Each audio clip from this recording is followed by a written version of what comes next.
So the quote that this video centers around is from Pep Guardiola, who is Spanish. Ajax, being a Dutch team, is very much the foundation for Pep's mentality on the game. If you go back and look at the history of the game and who Pep played for, you'll see that he was influenced largely by Johan Cruyff, obviously a Dutch player, coached Pep at Barcelona. And before Cruyff, Cruyff was only expounding upon the ideas of a man named Rinus Michels. Another Dutch coach added a lot of perspective and wisdom to the game that Cruyff then took and expounded upon and gave to Pep Guardiola, who then took it even further. That's the reason why I'm having Ajax clips, even though it's a quote about Pep Guardiola. There's a quote about Pep Guardiola.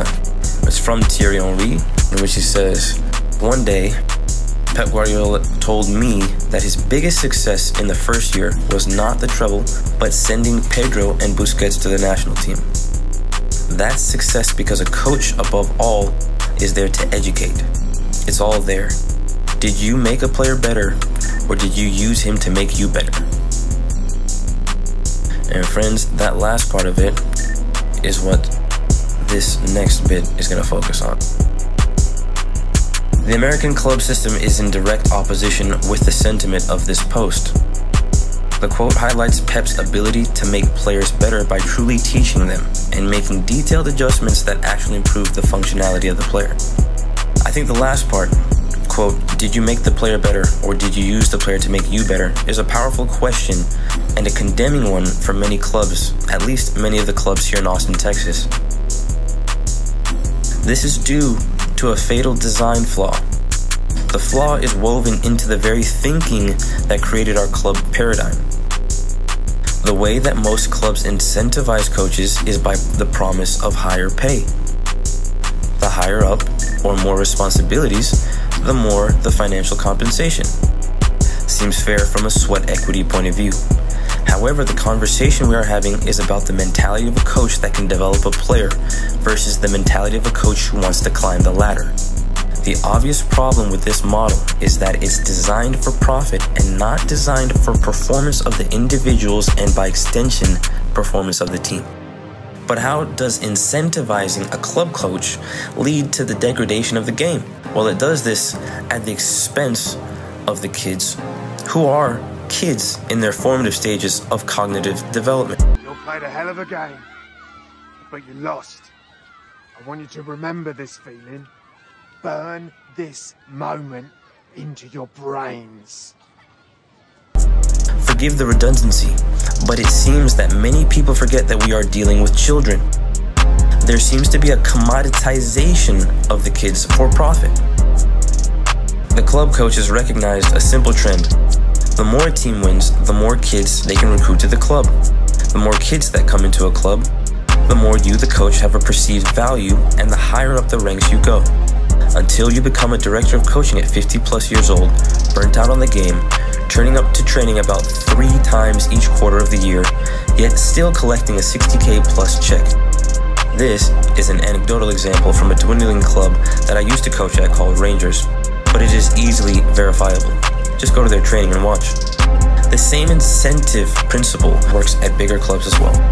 Look no further than the kickball clubs that call themselves soccer clubs in the area. I call it kickball because there's little to no attempt to play the game masterfully or to play it even based on the simple observable principles of the game. For instance, the concept of a first touch is one that the kickball clubs in the area have zero appreciation for. How can I say this? Simple. Go watch the games on the weekend and tell me if you see the kids masterfully controlling the ball or if you see the kids chasing a ball that's largely controlling them. How often is the ball in play versus out of bounds? How often do you see one-on-one skill or dribbling ability? Or players with the confidence to hold the ball and create something? How many passes can a team put together, and how long can they intentionally hold possession of the ball? How fluid is that possession, or is it rigid, dogmatic, one-dimensional patterns of attack spurred on from the sideline by the coach shouting, "Just kick it! Kick it hard! Kick it! Okay!"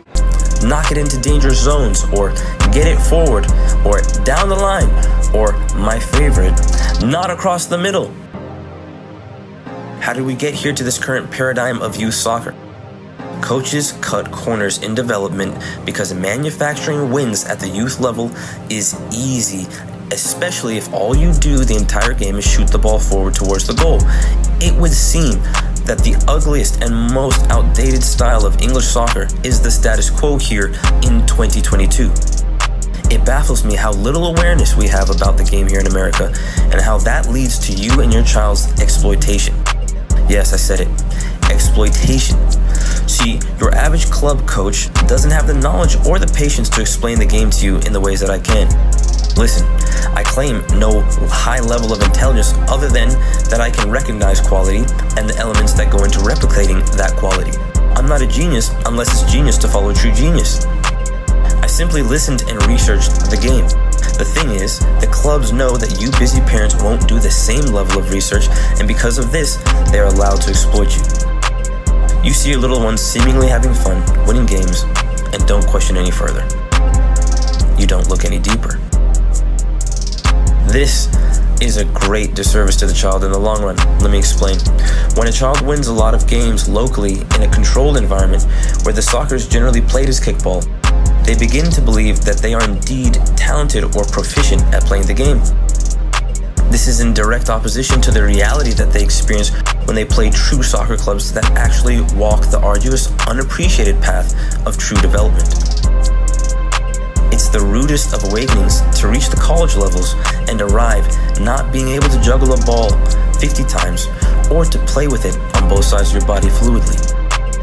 Perhaps you hear me talk and think I have too high a standard for the kids here in America.